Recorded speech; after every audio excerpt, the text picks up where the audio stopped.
আমি এক বাড়িতে আশ্রয় নিয়েছি। আমি প্রধান শিক্ষক নর্থপুর ইউনিয়ন উচ্চ বিদ্যালয় কমিটি কেন্দ্রে বিবাদে জড়াইয়া মুক্তার ডাক্তার তার ভাই বেড়া ভাই কয়েকজন 50-60 জন লোক আসে আমার টেবিলে স্কুলে আসে আমার উপর মারধর করে এবং আমার সকল ব্যাগ জামা কাপড় সব ছিঁড়ে ফেলে। আমার পকেটের টাকা ছিল 10,000 টাকা টাকা নিয়ে গেছে। আমার কমিটি তাকে সভাপতি বানাতে হবে, তা না হলে আমাকে জানে মেরে ফেলবে। তার লোকজন আমার গায়ে হাত দিয়েছে, আমাকে জামা কাপড় ছিঁড়ে ফেলছে। আমি খুব অসহায় অবস্থায় আছি। মুক্তার ডাক্তার বহু অত্যাচার করতেছে আমার প্রতি। আমি এই কারণে আমি স্কুলে আসতে পারতেছি না ভয়ে। এর আগে সেই স্কুলের সভাপতি হওয়ার জন্য সে মামলা দিয়েছে হাইকোর্টে। এই মামলা কারণে সে অ্যাডক হয়েছে, কিন্তু পুনরায় এখন অ্যাডক হওয়ার আগে আমাকে জোর করে পদে পত্র নিয়ে গেছে 24 তারিখে।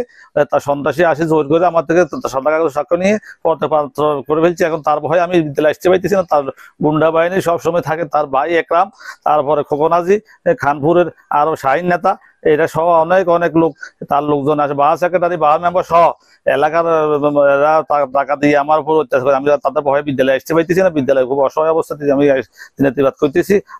আমার উপরে মুক্তার ডাক্তার ফরাজি হাসপাতালের শেয়ারদার মালিক এমডি, সে গুন্ডা বাহিনী দিয়ে আজকে আমার প্রকার করেছে। তার ভাই একরাম, তারপর বাদশাহ, তারপরে তার ভাই আবুল, এরা সহ সব সংগঠিত হয়ে 50-60 জন লোক আসিয়া আমার গায়ে আক্রমণ করছে। আমার জামা প্যান্ট সব ছিঁড়ে ফেলছে, আমার বেল্ট ছিঁড়ে ফেলছে।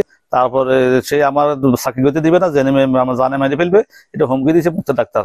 এমনকি তার লোকজন আমাকে আজানে স্কুল সীমানা না আসি, এই জন্য সেই পত্র নেওয়ার পরে সে হুমকি তুমকি এমনকি আমার বিরুদ্ধে জজ করে সে একটা মামলা দিয়েছে। তার মামলা, তারপর হামলা, সবগুলো মিলিয়ে আমি মানবতা জীবনযাপন করতেছি।